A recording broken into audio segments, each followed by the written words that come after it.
ஒரே நாடு ஒரே தேர்தல் மசோதா தொடர்பான நாடாளுமன்ற கூட்டுக்குழுவின் முக்கிய கூட்டம் இன்று நடைபெறுகிறது. இதில் முன்னாள் நிதி ஆணைய தலைவர் NK சிங் மற்றும் பொருளாதார நிபுணர் டாக்டர் பிராஜ் மிஸ்ரா கலந்து கொண்டு ஆலோசனைகளை வழங்க உள்ளனர். முந்தைய கூட்டத்தில் முன்னாள் தலைமை நீதிபதிகள் கேஹர் மற்றும் சந்திரசூட் பங்கேற்றனர். நாடாளுமன்ற கூட்டுக்குழு தலைவர் PP சௌத்ரி இது தேசத்தை கட்டியெழுப்பும் பொன்னான வாய்ப்பு என கூறியுள்ளார். தமிழ்நாட்டில் 10, 11, 12ஆம் வகுப்பு மாணவர்களுக்கான பொதுத் தேர்வு அட்டவணை வருகிற அக்டோபர் மாதம் வெளியிடப்படும் என பள்ளிக் கல்வித்துறை அமைச்சர் அன்பில் மகேஷ் பொய்யாமொழி அறிவித்துள்ளார்.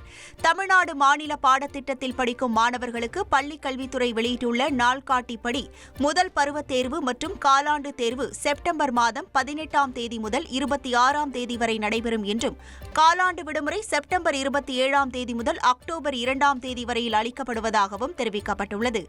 இரண்டாம் பருவத் தேர்வு மற்றும் அரையாண்டு தேர்வு டிசம்பர் 15ஆம் தேதி தொடங்கி 23ஆம் தேதி வரை நடைபெறும் என்றும், அரையாண்டு விடுமுறை டிசம்பர் 24ஆம் தேதி முதல் 2026ஆம் ஆண்டு ஜனவரி 1ஆம் தேதி வரை விடுமுறை அளிக்கப்படுவதாகவும் கூறப்பட்டுள்ளது.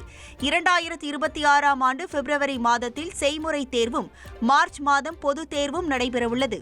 இந்த நிலையில் வருகிற அக்டோபர் மாதம் 10, 11, 12ஆம் வகுப்பு மாணவர்களுக்கான பொதுத் தேர்வு அட்டவணை வெளியிடப்படும் என அமைச்சர் அன்பில் மகேஷ் பொய்யாமொழி கூறியுள்ளார்.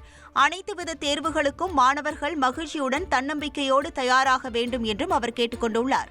உங்கள் தந்தி ஒன் தொலைக்காட்சியில் அண்ணாமலை தினமும் மதியம் 12 மணிக்கு காணத் தவறாதீர்கள்.